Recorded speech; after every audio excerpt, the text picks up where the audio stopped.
So welcome everyone to today's webinar. My name is Matt Bear. I'm the founder of Q4Launch, and we're excited to connect with you guys today on what we learned at RezFest and what you need to know.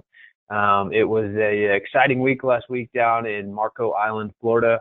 Unfortunately, had some rain, so spent more time inside than we had hoped to do, but nonetheless, had a great week down at RezFest. Got the chance to connect with many of our customers, meet many of our friends in the industry, and just have a good time.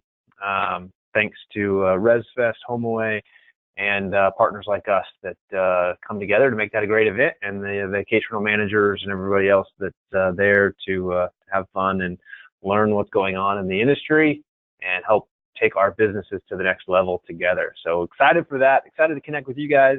Lots of content to talk about today, lots of things we've tried to turn around really quickly. Turn our design around quickly for you. I was actually working on this on my flight home from RezFest last Friday, and then I've continued to massage the content a little bit throughout the week, but didn't get quite as much time to put into our design today as we usually do. So don't hold that against us, but we'll still we'll get you the facts, get you educated, help you understand if you were there, but want to kind of know our take on things, or if you weren't there. And want to know kind of some of the things that was talked about. Excited that you guys are along for the ride with us today. We will have some time for Q&A. There was so much talked about at the conference. I had the opportunity to teach 2 sessions there myself and enjoyed that.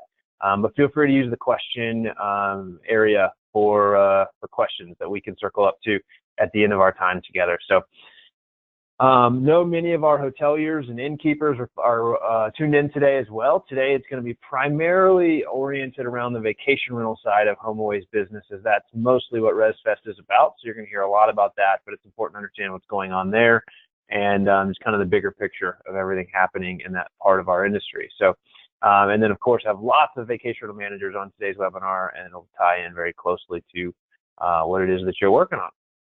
So with that, let's dive into our content together and take a look at what we learned at RezFest and what you need to know. So there were 4 big themes that carried through the conference, from the very opening general session all the way through. Much of what was discussed, much of what was learned, wrapped around the ideas of automation, visualization, communication, and data.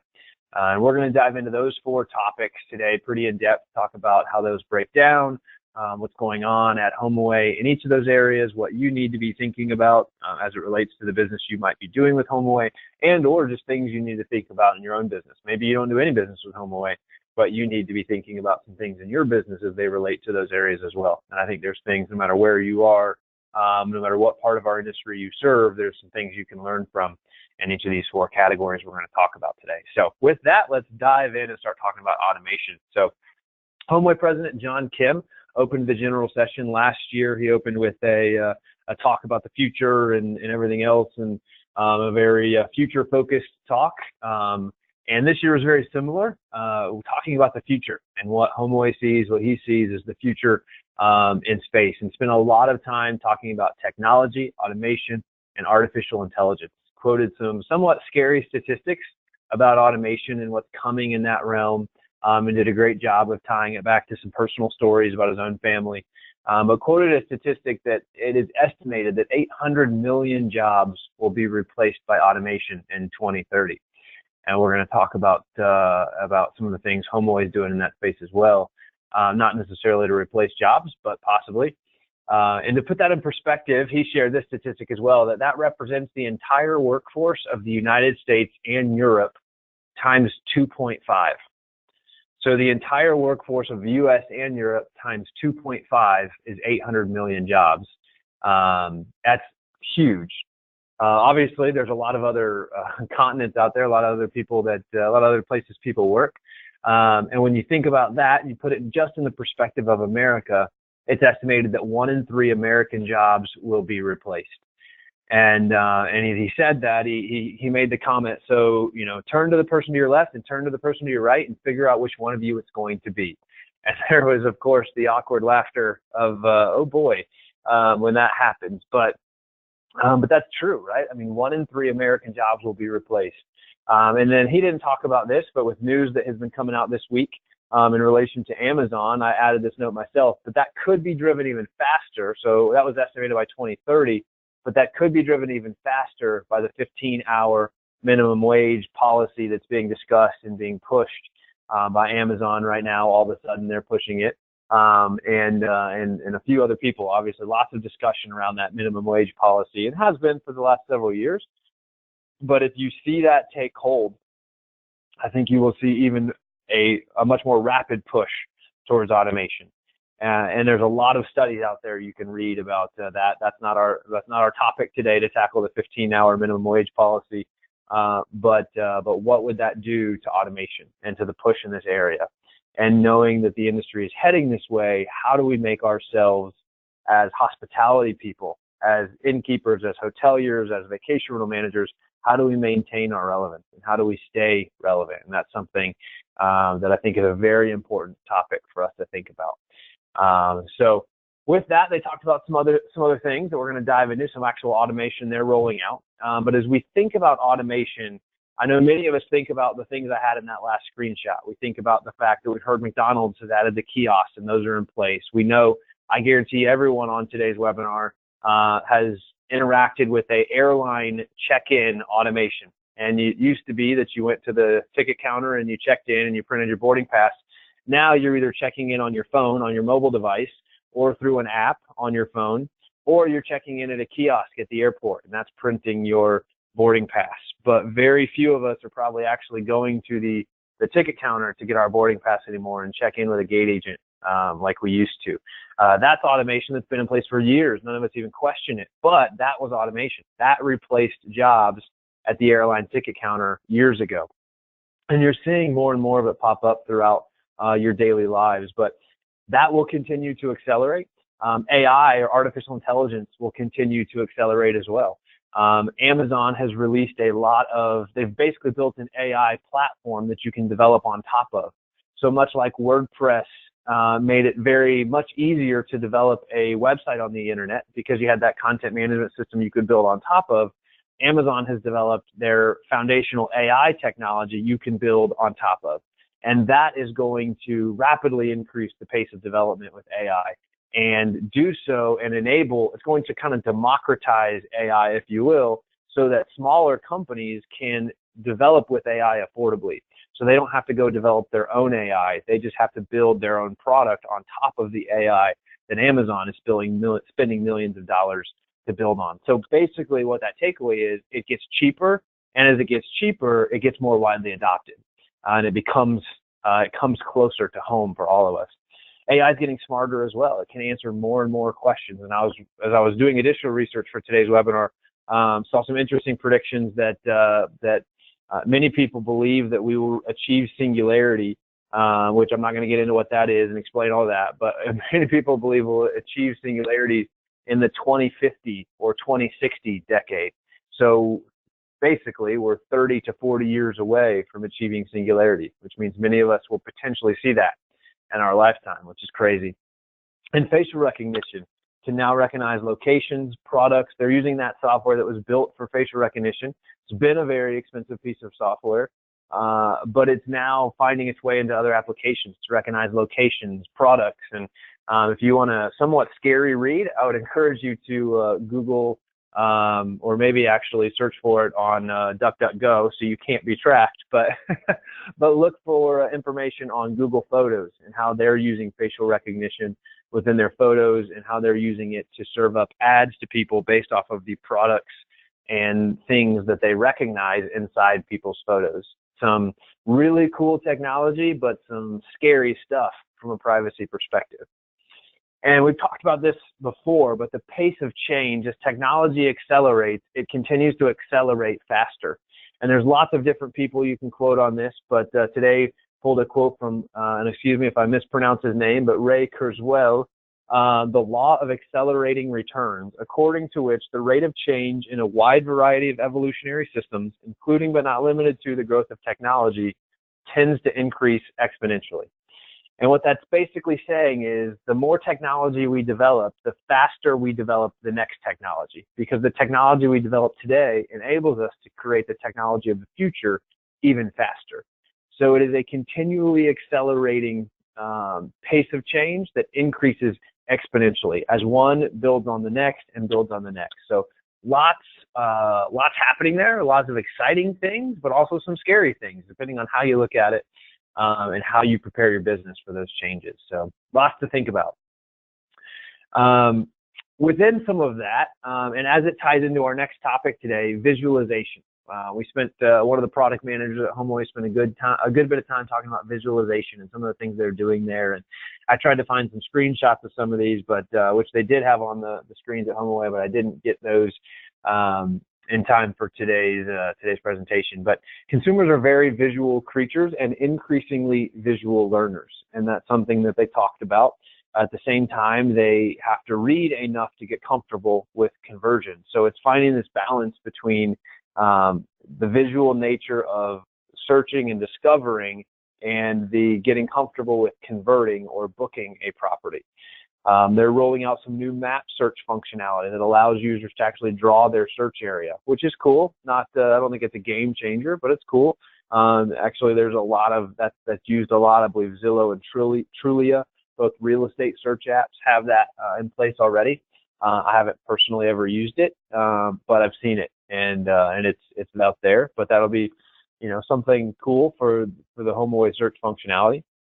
One of the things I think is more applicable is that they're making a big push for virtual tours. So virtual tours kind of came out, and they were the new thing. Everybody was talking about them, and then they kind of trailed off for a little bit. And I think if HomeAway is going to make a big push to virtual tours, you're going to see increased adoption of virtual tours. And then this kind of, in parentheses, my own comment, don't be surprised if as part of their match algorithm, they are going to rank people higher if they have virtual tours. They didn't say they were going to do that, but if they're pushing people to use them, one of the ways to do that and to incentivize people to do that is to rank listings higher that have virtual tours. And the idea there being that if someone goes through a virtual tour of a property, they understand the property more, they're going to be happier with the choice they make, they're going to have less complaints, and HomeAway has a happier guest at the end of the day. So I think that's why we're seeing that big push for virtual tours. They also talked about launching a new virtual tour platform. I don't know if they taught a breakout session on that. I didn't get a ton of detail on what that meant or what that was. So I wish I could share more with you on what that means, but I don't know all of that. But they did talk about launching a new virtual tour platform. There was also a new virtual tour company at the conference that heard several of our customers talking about. So if you go to the RezFest website, I'm sure you can find vendors and find who that is. I do not remember their name, but they have found a way to make virtual tours significantly less expensive, which is part of getting greater adoption, right? I mean, that's one of the big challenges of virtual tours. You got to bring somebody on site. You've got to pay that money. They've actually, I believe, found a way, from what I understand from our customers, to do that without sending their own employee on site and sending you some technology that you can help set that up with. So don't want to get into too much detail on that, but I think they're pushing more towards virtual tours, and I think we're seeing more and more of it adopted. As so many people are using the Google Earth and so many other things to see and experience destinations. And we see that a lot in the vacational space as well, especially in the urban vacational space. People will actually want to look up a property on Google Earth and see the street and see the houses next to it and see all those things. And they'll just drive around in the Google car, if you will, like they don't literally, but they click around to see the view the Google car has to do that. It was actually just with one of our hotel customers this morning, and we were talking a little bit about that. They just opened beautiful brand new hotel downtown Charleston, but the last time the Google car drove by, there were porta potties sitting out front. So an unfortunate thing, and anytime somebody looks enough on Google, now they're seeing that image, and we've been in touch with Google, and we've got some things we're going to try to do to update those images, but really we have to wait for the Google car to come around again. So some unfortunate things, but that's kind of the world we live in, where people want to see the virtual become real. And with Google and with so many other tools, they can do that, and it helps them make those booking decisions. So the more things we can do to help people make booking decisions, the better off we're going to be. Into the communication area. They talked, so there's some overlap in some of these. I wasn't quite sure where to put all of these, but into the communication area, They also talked about some augmented reality. They actually spent quite a bit of time talking about augmented reality and being able to use, so backing up to visualization for a minute, they spent quite a bit of time talking about augmented reality, quite a bit of time talking about using the goggles to be able to walk around a house through a virtual tour, which I think that's probably a little bit more far off. Like, I don't see a lot of people actually using that type of technology. I think it's cool. I think it's something that's always buzzworthy, but I don't think we'll see that as adopted. I do see people clicking through virtual tours quite a bit more. So I wanted to touch on that a little bit. And some of that augmented reality, they talk about being able to have essentially the HomeAway app. And I don't know how close they are on some of this. That's where there's always a little bit of gray area. But having the HomeAway app and being able to hold up your phone to the door of the vacation rental you're arriving to or whatever, and when you hold your phone up and you have the door of the vacation rental you're arriving to on the screen, it would then highlight the lock for you and say, your lock code is 4321. And it would give you that through kind of an augmented reality experience where your phone and the actual reality in front of you, the vacation rental, as you're arriving, connect together to be able to give you that information. And being able to, hold your phone over the stove and it gives you instructions on the stove, or, you can think about that, about where remotes are located and how the TV works, and tons of applications for that. And we hear from many of you how much people struggle to work the TV and work the internet. So that may be good news for you guys that some of that technology may be coming down the pipe. But some interesting stuff nonetheless, and how technology will change and how we will use those types of displays and augmented reality to gain information. They spend a lot of time talking about communication as well, and we're going to talk about communication in a couple different areas. One was live chat. They said that 30% of users expect live chat on a website. So 30% of people visiting a website today expect live chat. They also said, or quoted a statistic, that chat usage will grow by 87% in 2019. And if you think about it, I personally love live chat. I don't know about you guys on the webinar today, but I love live chat. There are many times I've come to sites and I had a question and I was shopping late for something and making a purchase decision late. I knew customer service wasn't open. I didn't want to send an email and wait till tomorrow to get a response. But customers can get instant customer service with live chat. And in those cases where I needed my question answered before I was willing to make a purchase, if they have live chat and they respond, I can move forward with my purchase because I got the customer service, I got the answer that I needed. But if they didn't, then I would wait till tomorrow, and who knows what tomorrow brings. I might get distracted. I might decide to buy a different product. I might decide not to buy the product at all. So having live chat in place definitely impacts conversion ratios. And as you think about live chat and why people are gravitating to it, one, it's instant, or it's supposed to be if it's done well. Many people have live chat that they don't monitor. That's a problem. But it's supposed to be an instant answer, essentially. The other part about it is that means it's better than submitting your contact us form. It's better than emailing you. I don't have to sit and wait on a response. I get it instantly. And we're in an instant customer service world. The other part is I don't have to sit on hold. There's less and less people want to make phone calls, especially millennials. If I call you, I lose control over what happens next. I lose control over, will I have to sit on hold? Will I have to listen to an automated help me solve your problem deal that nobody likes to deal with? Will I get on the phone with somebody who actually just wants to sell me something else?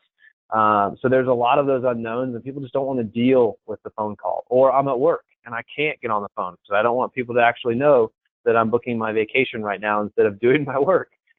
Fortunately for me, booking vacations is basically doing my work. Not really, but it's a much easier way to get instant answers. And as such, Neil Patel, who's a respected internet marketer, has found with people he's worked with that chat can increase conversion rates up to 45%. So two takeaways from this as it relates to live chat. You need live chat on your website. That's something we already offer integrations with. So if you're on today's webinar and you're one of our customers and you would like to get live chat set up on your site, we can do that for you. Just contact your customer experience manager. We have partnerships in place and can get that done for you. Of course, there is a cost for the software, but that goes to our third-party partners. That's not something, it's not software we have developed, so we can get that installed for you with a third party and make a recommendation for you there. But if you are going to make the investment to install live chat, you have to make the investment to staff it. And I think that's the challenge with most of us is being in the hospitality space, we don't sit at our desks all day. We're up, we're around, we're with guests, we're doing this, we're running here. And if you're going to have live chat on your website, you need to have somebody available to answer the question. Now, many of the apps or many of the software can come through to your phone. There's lots of ways to solve for that. But if you're going to provide that service, live chat on your website, make sure you're able to answer it. And there's some automation there as well. There's some AI being built in the live chat area that can help with that. I think the other takeaway is that HomeAway is rolling out what they call their virtual assistant. So essentially a live chat functionality, but we believe much of it, if not all of it, will be automated chat with artificial intelligence driving the responses. So they will do their best to use AI. They probably cannot staff live chat. As many users as they get to their site, staffing it would be incredibly expensive, and they wouldn't necessarily know the answer any better than AI would as they try to answer questions about the 2 million properties on their platform. They just can't effectively do that. So AI may be the best answer, and I would bet that that's what you're going to see there. So as that rolls out, some things to think about when they roll out Virtual Assistant, that you could expect your inquiries to decline even more than they already have, which for some of you may be good news, right? I mean, you want less email, you want less interaction, whatever. You expect inquiries to decline. Hopefully live chat answers their questions and they move forward and make a booking and you get them at the time of booking. But what I'm really saying there is expect to communicate less with your guests. Expect less opportunity to upsell them or cross-sell them. Expect less opportunity to build relationship and build brand with them. None of those things are good outcomes for you. So it sounds nice sometimes on the surface level to say, oh, less emails I have to respond to. Great. But there's trade-offs that come with all those things. And the other thing is if AI is really going to be answering these questions, expect miscommunication about your properties with guests. AI has its limitations, and more so in the vacation rental world than the hotel world, and more so in the bed and breakfast world than the hotel world, but they're very unique offerings. Vacation rentals are all unique. There's very few two vacation rentals that are exactly the same. Maybe some, in condo communities or something like that, where they're set up to be identical, but very, very few, which makes it a challenge for AI to do that effectively. Although as AI integrates with some of the photo recognition we talked about earlier, that will continue to get better and better because AI will be able to look at your photos and know what it's a photo of as it taps into a database of facial recognition and product recognition and everything else. So that's kind of how that comes full circle, if you were wondering why we were talking about that earlier. But it's going to lead to miscommunication. There's just no way it won't. And that can lead to unrealized expectations that your guests may arrive with, and you don't know they have those expectations because you may or may not know what the AI chatbot said to them during their chat process. And then you're going to be in the place of having to solve those problems, potentially, either you as a property manager or potentially HomeAway. As HomeAway wants the guest contacting them, not you, so HomeAway may be standing in that gap trying to solve those problems. Hard to say exactly, but as we know, there's always unintended consequences as things like that roll out. So lots to think about, but a couple big takeaways to look for. And one, a change you could probably make or should make on your own site, but two, some changes that you can expect to see coming from HomeAway.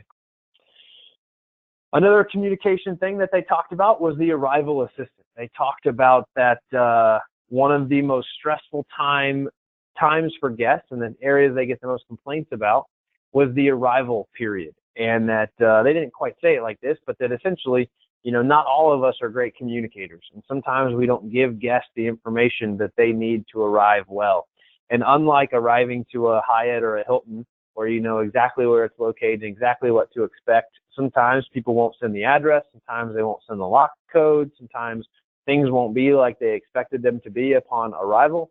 So HomeAway is rolling out Arrival Assistant to be able to use AI to automatically communicate arrival information and hopefully solve this most stressful time for guests, or at least to improve communication, to reduce stress. And this is one of those areas they were talking about augmented reality, as I spoke to earlier, with being able to have your phone, hold it over the picture of the door, or not the picture, hold it over the door, so the door shows up on your screen and the lock code pops up on your phone.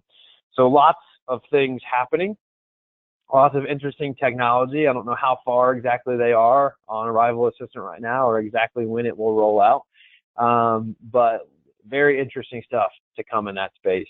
And some pros of that, it's less work for you as a property manager, as a hotelier, as an innkeeper. There's less work for you to do. If you're getting bookings from HomeAway and they've got Arrival Assistant and they're taking care of that, and you got those happier guests on arrival if it's done right. We spoke to those cons earlier as well, that there's less guest interaction, less opportunity to build relationship with them, build your brand with them. But remember, again, that's what OTAs are working towards. They're trying to control that guest relationship. The more they can remove you out of the equation, the more control they have over the guest, the more control they have over the experience, the more control they have over pricing, the more control they have over every part of that scenario. You can fill in that blank with anything you want. And it's one step closer as vacation rental managers to reducing you to maintenance and cleaners. If they're booking your property without the guest interacting with you, and your guest arrives at your property without the guest interacting with you, and the guest leaves your property without interacting with you, what are you left to be? Essentially, you're there to maintain and clean the property. And I think that is a dangerous shift that the industry appears to be heading towards, and something as vacation managers we really need to be thinking about. And what technologies are we adopting? How are we standing out? How are we positioning things in a world that's headed that direction? So some really important considerations and decisions for all of us to make, and think about how we're using different pieces of technology to help our business, but also how different pieces of technology may harm or hurt our business. They also spent a lot of time. They probably spent more time on this topic than any other, which was really surprising to me, because they specifically talked about how far away it is from our industry. But that's the whole idea of voice shopping. They quoted a statistic that voice shopping will increase from $2 billion to $40 billion by 2022. But they also were very upfront that growth will be in everyday consumer goods products, aka purchases that don't involve decisions, right? I don't decide what kind of paper towels I'm going to buy. I think they actually quoted an example of batteries. I know, and Amazon knows. Amazon knows what products I prefer. Amazon, you've got the dot button to get products instantly. You just push the button. The everyday consumer products, the laundry detergent, the paper towels, the stuff you just need to make your life run. The stuff that's really easy to say, Alexa, order me more paper towels. Alexa, order me more coffee. Alexa, order me more batteries. It's really easy to make those kind of things because I don't have to think about it. Alexa doesn't need to know what brand batteries I want because she has my purchase history inside my Amazon account to know what kind of batteries I buy or what kind of paper towels I buy or whatever else. That's very different than booking a vacation rental. And they talked about this. And actually, this question was asked. I was serving on a panel with people from Blue Tent and IC&D, and we were talking about the future of website design. And a topic we're obviously very passionate about with the rollout of our future-proof platform, which I know many of you are familiar with. If you're not, we'd love to connect with you on it and what that means and why it's important as technology is changing so fast. But one of the questions the panel was asked was, when is it coming? When is voice shopping coming to the vacation rental space? And this was before kind of HomeAway did their closing session, which was heavily focused on voice shopping.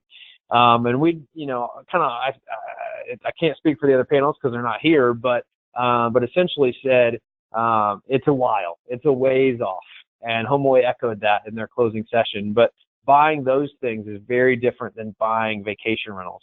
And the president of Expedia, who was there and was a big part of that conversation about the future and voice shopping, talked about the fact that he thinks it will likely be used for search long before it is used for booking.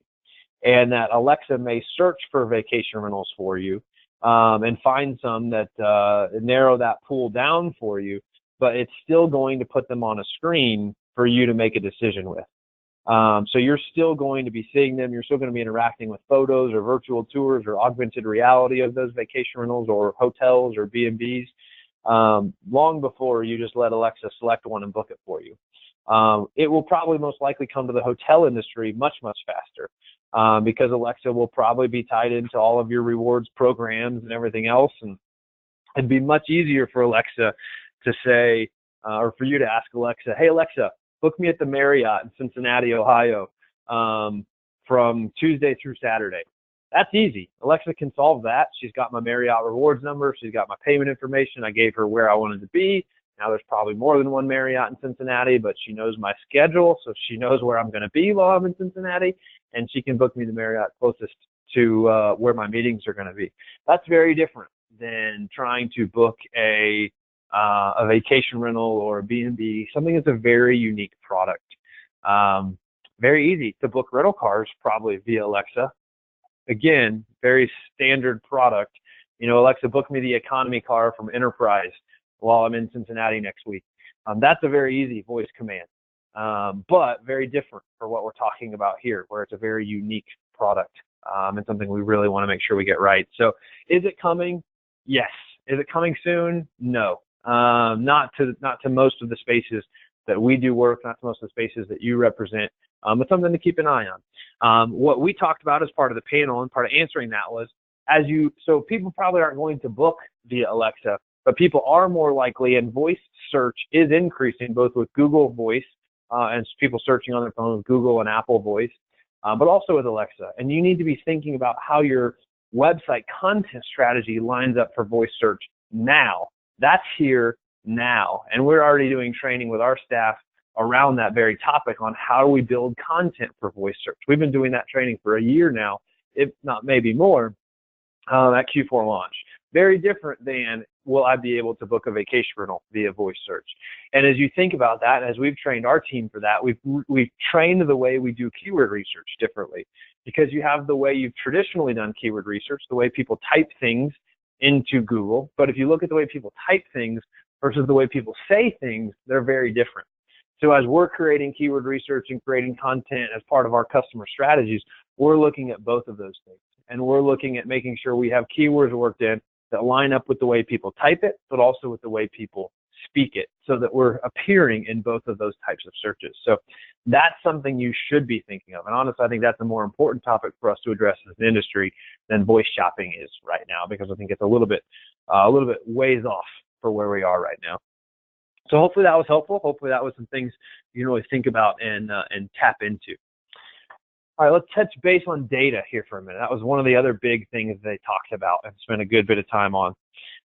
And three big areas. One, perfect match is replacing, perfect match is replacing best match. So best match has kind of been the thing for about the last 2 years. They have or are replacing that with perfect match. They weren't exactly clear if that had already rolled out, or at least if they were, I didn't have it in my notes. But perfect match is replacing best match. And they're looking to make the perfect match between perfect size, shape, price, and location, and using a ton of data points to be able to do this, and aligning their advertising strategy to it as well. We saw they talk actually a lot about their advertising strategy during the conference, more than I expected them to. But they're using all these different data points, past purchase behavior, reviews, friends activity, every data point they can gather, and linking their users together to be able to serve up the perfect match. Part of that is it's hard to book a vacation rental. And we hear this all the time as we do our own consumer research, but it's fun to search at first, and then I get overwhelmed by trying to make a choice. My wife and I are trying to plan a trip to Asheville right now, and I can speak to this myself. We've got it narrowed down to 4 or 5, but gosh, we've probably looked at 50 different vacation rentals. And we're going with our 2 kids, so we need to be in that environment a little bit, but it's hard to make that purchase decision. So they're doing their best to make that easier and easier and easier, to try to reach the masses that are now booking hotels. And as we work towards getting people from that traditional hotel style booking into more of a vacation rental style booking, we have to make it easier on that consumer. It is way easier to book a hotel than it is to book a vacation rental. It's way easier to book a flagged hotel than just about anything else in the United States, which is why they have such market share. But it's also why they're losing market share, because it's a relatively generic experience. Every Holiday Inn is basically the same. Every Hampton Inn is basically the same. And people are moving away from that because they're getting bored with that and they're seeking the unique, which is great. But to leverage that opportunity, we really have to do a better job of helping them find and book those properties. And I really believe that's what Perfect Match is designed to do, is take that, take the 2,000 homes that you could be looking at and narrow it down to the 5 perfect ones for you based on all the data they've gathered with you on your past behavior. Trip boards were also something that they talked about. And Airbnb has had trip boards for a while, but they have some interesting functionality that I haven't seen on Airbnb. It may be that I just haven't used Airbnb. Airbnb may have it, but I haven't seen it. And that was adding the ability to have group interaction and comment on properties. So we know a lot of people when they're booking vacation rentals are going with groups, and they will be sharing those properties with the people in their group and then gathering feedback. And that's kind of a clunky experience for a lot of people right now, to gather that feedback on the different properties that they're looking at and try to figure out which one they want to book. But they've added some cool functionality to be able to do that, where people can share and comment on homes together. And then the other thing that was interesting about this is that they're cataloging all of those comments.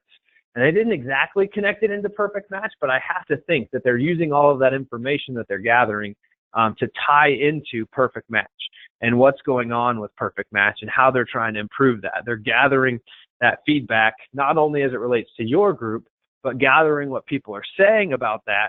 And I imagine they're going to feed some of that data into their AI as well, so that the AI can learn from what actual people are saying about properties, which is really interesting. I'm kind of making a jump there to be able to say that, but it just kind of makes sense that they would be feeding those data sources together, cataloging those comments, and allowing those comments to influence the AI, the virtual assistant, and a lot of other things that they're learning about that property from what actual consumers are saying about it, and then how that might ultimately affect the way it ranks. They also talked briefly, not much, but briefly about some updates to Market Maker. So last year, the big rollout was Market Maker, and they're continuing to push on that and revenue management. And the main thing they talked about with Market Maker was that they're including predicted occupancy 365 days out. So by having more data in there, they're able to include a 365-day out predicted occupancy for your area. So that's interesting. As you're trying to think about your pricing strategy and everything else, what would the occupancy be for my destination up to a year in advance? So some really cool things that can help you make better purchasing decisions based off of forecasted booking pace for specific periods of time. So some interesting stuff there if you're an avid Market Maker user on the HomeAway platform. One of the biggest things, and it connects into that data piece, but price consistency is the #1 priority across HomeAway. And this was abundantly clear with everybody you talk to at HomeAway, and a huge focus for the conference. And it wasn't exactly said, but you kind of figure that as price consistency has been such a struggle, it ties back to Expedia having trouble integrating HomeAway inventory. We have this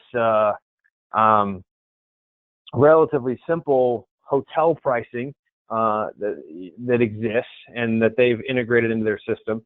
And then they take on vacation rental pricing, and it's totally different. There's all these fees, there's all these different structures, there's all these different ways you can book, there's different rate structures for different dates, and it's not necessarily dynamic, and it's just a super, super complicated pricing mechanism. And inside of HomeAway software, V12 and Escapia, the number of rate plans you can have created is unbelievable. And for their platform to try to take all that rate information and digest it is very difficult. And to try to get rate parity across everything and make sure that it's right is very, very difficult. So this is the #1 thing that they're looking at, creating price consistency across HomeAway, across their software, across their listing platforms, HomeAway.com and VRBO. It's the #1 priority for the company. And I think that has to tie into what they're trying to do from from a integration perspective with Expedia and trying to make that work better. They quoted a statistic that price is the #1 factor for 86% of travelers, which seemed high to me, to be honest, that price is the #1 factor. I think price is a factor, but I don't know that for most people it's the #1 factor. But obviously that's their research, and I think there's definitely a huge component to price. We think, value is a big driver, and being able to make sure you're positioning your properties with value and that your price attaches to that. They also talked about when prices differ from one place to another, meaning that the same property has 2 different prices in 2 different places, it creates confusion and frustration. And that confusion and frustration on behalf of the consumer or the traveler kills conversion rates. So that's a big part of what they're looking to solve here. As we look at that, we believe this is a step towards rate parity. And if you're in the vacation rental world, rate parity may not mean anything to you. If you're a hotelier or an innkeeper, you are probably all too familiar with rate parity. But essentially, rate parity is the concept that you sign an agreement with Expedia or Priceline Group that says you will abide by rate parity. And what that means is that you will commit to keeping your price the same everywhere, that they can't go from Expedia to your website and find a cheaper price. And those rate parity agreements have actually been deemed, I don't know if illegal is the right word, but they're not allowed in much of Europe, and they have gone away in much of Europe. But in the United States, there are no regulations around rate parity agreements. And at least in the hotel world and in the B&B world, I believe everyone is required to sign a rate parity agreement when listing with Expedia or the Priceline Group that says you will not sell it for a different rate on your website. The frustrating part, and we have many hotel partners that know this all too well, but the frustrating part is they don't hold up their end of that bargain. So they ask you to sign a rate parity agreement, but unfortunately, they will then experiment with your rates on their side, and they may mark your property $5 off, which at the surface makes it look like your property is $5 cheaper than they could book it on your own website. And they might either eat that $5 margin because they're getting 20%, so who cares about $5? If I get the booking, it's worth it. Or they may roll in a fee later on that makes up for that. They may roll in a booking fee or a platform fee or a resort fee to recapture that $5 and get them back where they need to be. But you're so far down your booking process, by that point, you don't necessarily notice that $5 fee gets added back. So that's a problem for me. That's a frustration point for me as a marketer who works with so many of you and represents and tries to fight against these things and develop strategies for people, that if you're going to ask me to abide by something, you better abide by it as well. If you're going to ask me for rate parity, you better commit to rate parity as well. That's not a one-way street. And as we think about why the big push towards price consistency, why the big push towards what we believe is a step towards rate parity. And we've been saying this for probably 2 years, and it hasn't happened yet, but we believe it will. We believe this is a roadmap step towards pay-per booking. We think as they get rate parity, it's one step closer to be able to have pay-per booking. When Expedia made the acquisition, they came out and made a statement that all properties would be online bookable by X date on their platform. And then they quickly backed off that statement. I don't know if they backed off because they realized the price consistency issues they had, or if they backed off because they realized that people want to vet their guests differently in the vacational world than they do in the hotel world, or why exactly they backed off. But they did. But we know they're still pushing towards that. I think price consistency is a big part of that.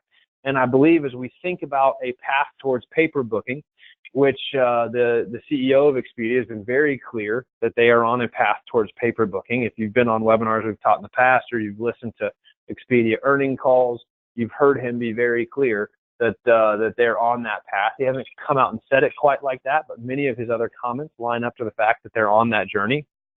And if you think about it, I was talking with somebody this morning as well about this, and as we look at the average HomeAway platform lister, they're spending anywhere from 1% to 2% to get bookings, aka they're paying a $500 subscription fee, and they're usually getting somewhere in the $40,000 booking range. I think that's an average booking on the HomeAway platform. I might be high on that 40,000 number, but you get where I'm going. Even if it's 10,000, HomeAway is providing way more value in their opinion, than they're getting back from vacation rental managers. And they've already made this change across many of their other websites. Bedandbreakfast.com, for example, they eliminated subscriptions there shortly after the acquisition and said, we're doing away with subscriptions. Now we're only going to be pay-per booking. They've already done that on many, many sites. In the vacation rental space, they're providing way more value than they're getting in exchange. They have proven in the hotel world that hotels will pay them 20% of bookings to deliver the booking. Yet the vacation rental world has gotten away with paying 1 or 2% to HomeAway for years. And as they look at the billions of dollars going through their platform, they have already started to recapture some of that through the guest fee, or the fee that they've rolled out, that roughly 6% fee that Airbnb paved the road for, as their fee runs from 6 to 10%. But they want to come after that. They want to recapture part of that percentage, because it doesn't make it any harder for them to deliver what they do, but there's money they're leaving on the table, and they have to figure out a way to close that gap.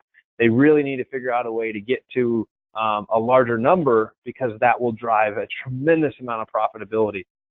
And if you sit in on those earnings calls, you'll quickly hear that HomeAway is one of the highest performing parts from a financial perspective of the Expedia portfolio of companies that they've bought and that they own. So it is a tremendous success story in their portfolio. And if you study what they have done with the revenue and profitability of HomeAway since they bought it 2-ish years ago, it's unbelievable. Case studies should be written about it for business school. And we've taught about it on many webinars and broken the data down for you in the past. So you can tune back to those if you're interested in the financial component of it. But we believe this is another roadmap step towards pay-per-booking, and still believe that subscriptions will be done away with. It will not surprise me when the news breaks. I know it will be uproar, but I just have to believe it's coming based off everything that we've seen. So you need to think about that. I'll share some more thoughts with you on that in just a minute. But 3 key takeaways from the conference. So we talked about a lot of things, talked about some cool new technology, we talked about the future of various industries, but 3 key takeaways that we had from the conference and we think you need to learn from as well.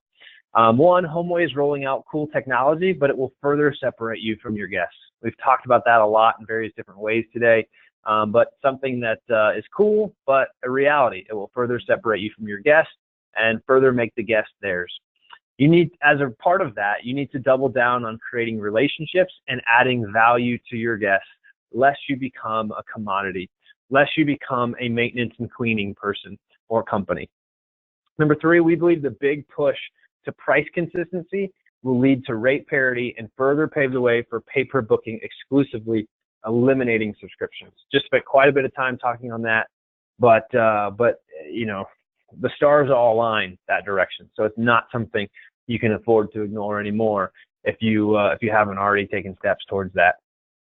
So what do you need to do about it, right? I mean, that's the key question that lots of us ask. You've got your takeaways, but it's a critical time of year to be thinking about what do you need to do about it. Many of our vacation rental managers really see their booking season just take off January 2nd. Some of you who are in ski destinations, your booking season is taking off right now, and there's still time. Is the good news. I was talking to somebody in a ski destination yesterday. They're like, oh, I'm going to have to wait till after ski season. I said, honestly, there's still time. There's still time to make this year better.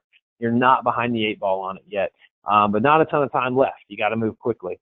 But 2 things I think you need to really be preparing for. 1, prepare your business and owners for pay-per-booking by making small incremental changes. That's one of your options.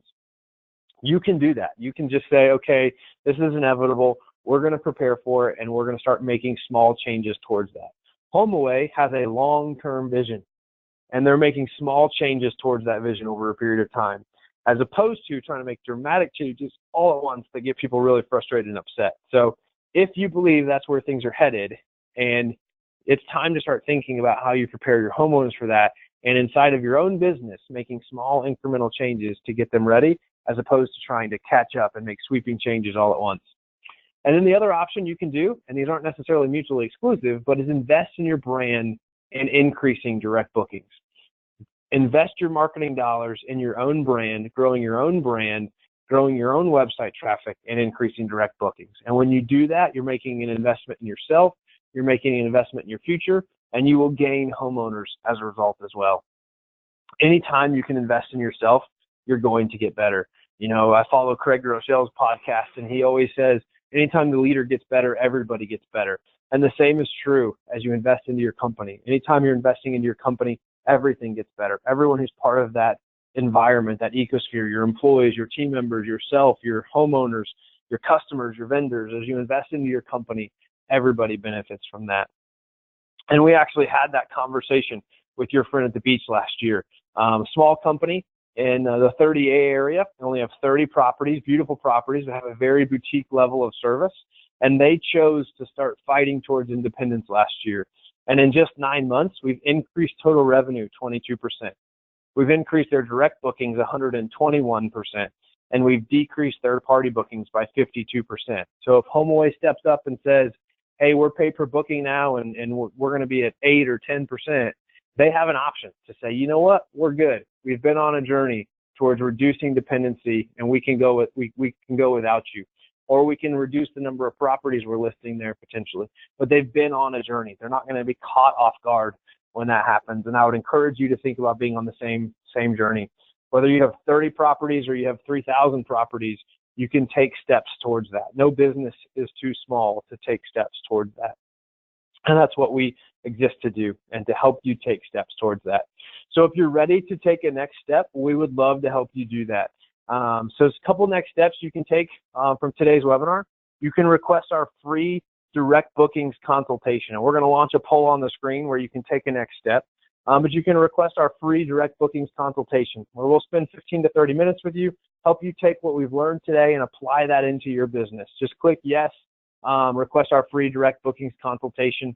Or if you're saying, that's great, but I'd really like to just know how can Q4 Launch help me with this? Just click request a meeting with me to see how Q4 Launch can help you increase bookings. And I'd love to connect with you personally on how we can help you increase bookings. So if you would like to get in touch with me personally and have a conversation about how Q4 Launch can help you increase bookings, just like the Your Friend at the Beach story, please click that box. If you'd like to request our free direct bookings consultation, please click that box, and we'll be happy to get in touch with you. If looks like I forgot to put a no thanks option in there, so I apologize for that. We usually have a no thanks option in there. If you would prefer to click no thanks, just no need to vote, since I forgot to put that in there today. But if you're interested in either of those two options, please click request our free direct bookings consultation. Totally free service just to help you get on your way down that path and share some more personalized ideas. Or if you'd like to request a meeting to understand how we can personally help you in your business as a partner, click that box. Happy to answer that for you as well. As we're waiting on people to vote in that poll, now would be a great time to drop anything in the Q&A box that you have. So if you have any questions, please get in touch with us via the question and answer panel, and we will jump over and answer those questions here momentarily. Last minute chance, if anybody wants to vote in that poll, please go ahead and vote in that poll. Otherwise, we're going to get that closed out and get to our questions and our chat panel today. All right. I've already opened the chat panel and got some funny comments in there, so I'll get to those here in a minute. If anybody else wants to vote in that poll, we're going to go ahead and get that closed out. All right. So questions here. How realistic is it to offer free live chat when you operate a small business run by a couple? What would be an alternative? It's a good question, Dan. I appreciate the question. One is, most of us have our cell phones with us all the time. So I would say try to find a provider of live chat that will enable you to either use an app on your phone to get those messages. So if you're out and about, in your town or in your properties or whatever, that you're able to still respond to that. The alternative would be to find a partner that can help you with that. Somebody that might be able to answer those things for you, but that may not be as good of a route for you. So either the app on your phone, live chat that would support that, so you're still getting the message on your phone, or some of them I believe will also send text messages to you if that comes out. So both those would be things to look at. And then the other would be, instead of live chat, you could potentially put on your website, and we've had some customers do this. If you have any questions, please text us. And it's not as elegant of a solution, but you can definitely, it's less expensive of a solution. You can put on your website to have guests text you, and they can text you in place of live chat. And then the last would be, if you're really running, if the business is that small, maybe you don't worry about it. maybe live chat isn't the right thing for you right now. So that would definitely be an option as well. I had a comment here from David. This was the one I was laughing about. Can you please stop saying Alexa? She keeps talking and trying to answer your questions. So I don't know if that's true or if that's just somebody making a joke, but either way, it was funny. So thank you, David, for that. Appreciate getting a laugh out of that one. And if I did set off anybody's Alexa, my apologies. Or if anything is now coming to your door, if I booked you a vacation rental, or excuse me, if I booked you a rental car or a hotel in Cincinnati, my apologies. Please have Alexa cancel that. So, a question here from Beth. What was your third takeaway? Yeah, Beth, let me jump back to that third takeaway here. The third takeaway was we believe that the big push to price consistency across HomeAway will lead to rate parity agreements and further pave the way for pay-per-booking exclusively, eliminating subscription. So hopefully that's helpful for you. Forgot to keep clicking through and put our Q&A slide on the screen there with my contact information, but if anybody has questions, feel free to get in touch with me via the contact information here. I did have another question there from Beth. Can we get the slides emailed to us? We will email out a copy of this recording.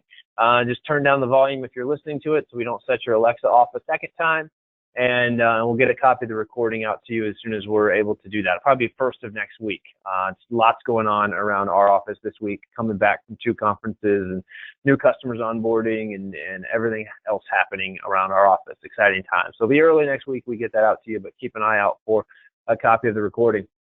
You can always follow us on facebook.com/Q4Launch to keep up with what we're doing. If today's webinar was helpful for you, if you learned something, we'd love if you'd give us a 5-star review on our Google My Business page. So check that out. We'd appreciate your 5-star review on Google as well. And if there's anything we can do to help you in your business, any questions you have following up on today's webinar you didn't ask, or you need help with your business, either trying to get a new website going this time of year, or get your marketing plan to drive more direct bookings, we'd love to talk to you about that as well. You can reach out to me directly there. My email address and my direct dial are both on the screen. We look forward to seeing everybody. There's lots more conferences coming up this fall and then into the winter. So love the opportunity to get out and see many of you. If you're at one, please do come up and say hi. I love connecting with you guys at conferences and hearing how what we share in our webinars has impacted your business. And we look forward to talking to you guys on our next webinar, which we'll be announcing shortly to be held in 2 weeks. Thanks, everybody, and have a great rest of your day.